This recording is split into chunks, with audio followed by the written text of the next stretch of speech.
Selamat berjumpa kembali dalam layanan audio Sahabat Seperjalanan. Hari ini adalah hari Sabtu 12 Juni 2021. Tema renungan dan saat teduh kita dengan judul Membangkang karena dikekang. Kita akan belajar tentang pola asuh dalam keluarga. Membangkang karena dikekang. Firman Tuhan terambil dalam Lukas pasal yang kedua ayat yang ke-52. Demikian bunyi firman Tuhan. Dan Yesus makin bertambah besar dan bertambah hikmatnya dan besarnya dan makin dikasihi Allah dan manusia. Mari kita berdoa. Bapa yang di dalam sorga, sungguh kami belajar ya Tuhan, tatkala segala hal yang buruk yang terjadi pada diri kami yang sudah dewasa, itu disebabkan secara garis besar adalah oleh pola asuh dalam keluarga. Dan tatkala kami memiliki banyak kelebihan-kelebihan pada masa dewasa, itu pun disebabkan oleh pola asuh dalam keluarga dan lingkungan yang membentuk kami. Kami mau belajar Tuhan tentang bagaimana pola asuh yang benar di dalam keluarga. Dalam nama Tuhan Yesus kami berdoa. Amin. Shalom sahabat seperjalanan yang dikasihi Tuhan. Membangkang karena dikekang. Sebuah pola asuh mengekang, pola asuh mengatur, pola asuh yang kemudian menjadikan anak menjadi seperti maunya orang tua, lalu kemudian anak dihindarkan dari berbagai macam proses pertumbuhan yang seharusnya, yang pada akhirnya niatan dari awalnya baik, namun berakhir dengan buruk. Lalu kemudian ada banyak reaksi daripada anak-anak di dalam pola asuh yang dikatakan mengekang. Anak itu bisa kemudian menjadi pemberontak, atau anak kemudian menarik diri menjadi penakut. Dia takut berbuat apapun. Dan pada akhirnya kemudian bisa berekses menjadi pribadi-pribadi yang tidak tumbuh dengan baik. Mengapa? Karena potensi di dalam diri anak tidak berkembang. Potensi anak itu kemudian dimatikan secara tidak sadar. Sama seperti orang tua, atau dalam istilah kalau kita melihat bagaimana pertumbuhan seekor induk burung membesarkan anak-anak burung. Pada awalnya tentu akan dijaga, ada di dalam sarangnya, diberi makan terus-menerus. Namun di masa pertumbuhan anak burung ini akan punya sayap dan dia mulai belajar mengepak. Dan kalau belajar mengepak, ada satu hal yang cukup menarik, bahwa anak-anak burung ini pada akhirnya dia harus terus untuk berjuang mandiri dan terbang dengan kemampuan sayapnya sendiri, dan tidak terus-menerus untuk dicukupkan, difasilitasi, dipelihara, dijaga oleh orang tuanya. Maka tujuan pola asuh sesungguhnya adalah menjadikan anak itu tumbuh dengan mandiri. Yang menarik di dalam Alkitab, pada saat Yesus usia 12 tahun, dia terpisah daripada orang tuanya. Karena dari Yerusalem, orang tuanya akan kembali ke tempat tinggalnya yang bernama Nazaret, dan terpisah selama perjalanan 3-4 hari. Ada banyak mengatakan memang tertinggal, orang tuanya tidak sadar menganggap bahwa anaknya itu, Yesus, itu ada di dalam rombongan keluarga besar yang lain. Tapi ada juga yang memang Yesus dengan inisiatifnya sendiri, di dalam usia yang sangat muda, dia mau bertemu di Yerusalem dengan para pemuka agama. Setelah 3-4 hari kemudian orang tuanya bertemu kembali dengan Yesus.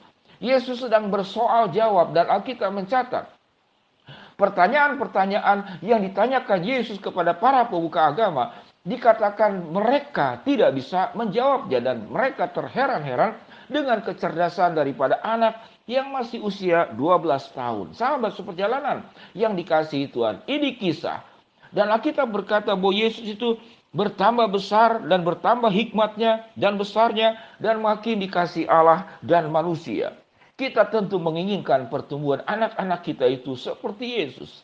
Hikmatnya bertambah, kecerdasannya bertambah, imannya bertambah, fisiknya juga bertambah, kemampuan sosialnya bertambah, dan pada akhirnya seorang anak akan berdiri sendiri di hadapan Allah dan bukan di hadapan orang tuanya.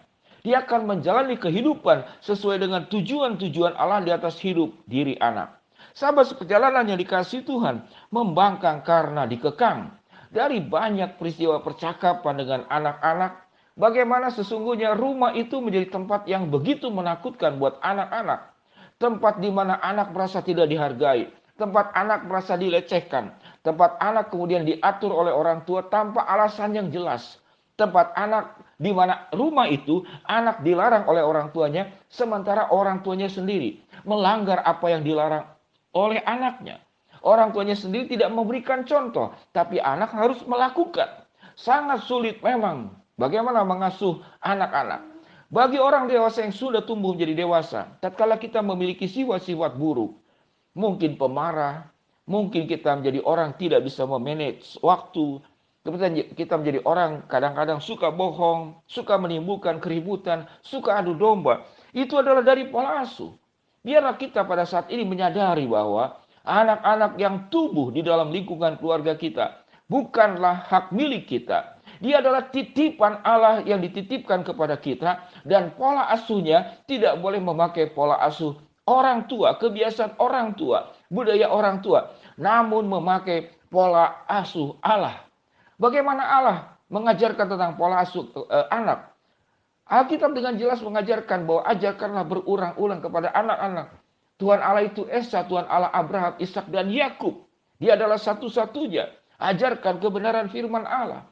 Dan salah satu yang menarik daripada kebenaran firman Allah, anak-anak itu pada akhirnya akan berdiri sendiri di hadapan Allah dan bukan di hadapan orang tua. Anak harus mempertanggungjawabkan hidupnya di hadapan Allah. Maka anak juga harus dilengkapi dengan karakter-karakter Allah. Sewaktu kita mengajarkan anak, nak, sekolah yang baik supaya kamu kaya. Sekolah yang tinggi supaya kamu bisa mandiri. Supaya kamu hidup enak. Supaya bisa jalan-jalan ke luar negeri. Supaya engkau itu punya rumah, punya ini, dan punya itu. Apakah itu pengajaran dari kebenaran firman Allah? Tidak. Tuhan Allah mengajarkan bahwa ikatkanlah itu sebagai kalung, sebagai tanda di dahimu, dan diikatkan di lengannya. Kebenaran firman Allah. Jadi artinya anak-anak itu tatkala dengan cara orang tua berorientasi tentang materialis, berorientasi tentang keberhasilan hidup hanya untuk diri. Sementara anak-anak di hadapan Allah dididik oleh kebenaran firman Allah supaya hidup di dalam kebenaran dan menjadi berkat. Ada misi dan kehendak Allah yang dititipkan kepada setiap anak untuk bertumbuh dengan baik. Sehingga anak itu jangan dikekang oleh kita, namun anak itu harus dikuasai oleh kebenaran firman Allah. Sehingga orang tua yang mengekang, yang mencoba menguasai anak, maka itu adalah sebuah dosa besar. Karena orang tua tidak pernah diperintah untuk menguasai anak, namun untuk membimbing anak agar anak-anak itu tumbuh di dalam kekuasaan dan kendali Tuhan dan bukan di dalam kendali kita sebagai orang tua. Sahabat seperjalanan, hari ini kita akan belajar tentang pola asuh, tentang bagaimana menciptakan keluarga yang baik, tentang bagaimana membimbing anak-anak itu tumbuh di dalam kebenaran firman Allah. Jangan berjuang untuk menguasai anak, jangan berjuang untuk mengekang anak, tapi berjuanglah agar anak-anak dikuasai Tuhan, agar anak-anak hidup di dalam kebenaran firman Allah. Bukan hidup dengan seleranya orang tua, bukan hidup dengan cara-caranya orang tua, bukan untuk mewujudkan mimpinya orang tua, tapi orang tua harus menolong anak agar anak-anak bisa mewujudkan kehendak dan panggilan Allah di dalam diri anak. Kalau kita punya pola asuh yang buruk, mari kita perbaiki. Kalau kita menjadi buruk saat ini karena pola asuh yang buruk dari orang tua kita, belajarlah mengampuni, dan apa yang buruk itu kita masih bisa perbaiki untuk kita bisa mewariskan hal-hal yang indah kepada anak cucu kita. Sahabat seperjalanan, jangan berjuang untuk mengekang anak, tapi berjuanglah agar anak-anak itu dikuasai dan kemudian dilingkupi oleh kebenaran firman Allah. Kita tidak akan melahirkan, membesarkan anak-anak yang membangkang kepada orang tua, tapi anak-anak yang membangkang kepada kehidupan di dalam dosa, membangkang kepada segala sesuatu yang tidak sesuai dengan kebenaran firman Tuhan. Mari kita berdoa. Bapa yang di dalam surga, ya Tuhan, hamba-Mu berdoa untuk sepasang suami istri yang terkena COVID yang terbaru. Begitu banyak yang terkena COVID, berita daripada yang hamba-Mu dengarkan. Tuhan jamah, Tuhan sembuhkan. Buat seorang ibu yang single parent juga terkena COVID, Tuhan akan jamah, Tuhan juga akan sembuhkan. Buat seorang anak muda, ya Tuhan, anak asuh dari hamba-Mu yang terkena sakit, namun kemudian sudah berobat dan bersyukur bahwa dia tidak ada gejala COVID saja, demam dan sakit biasa.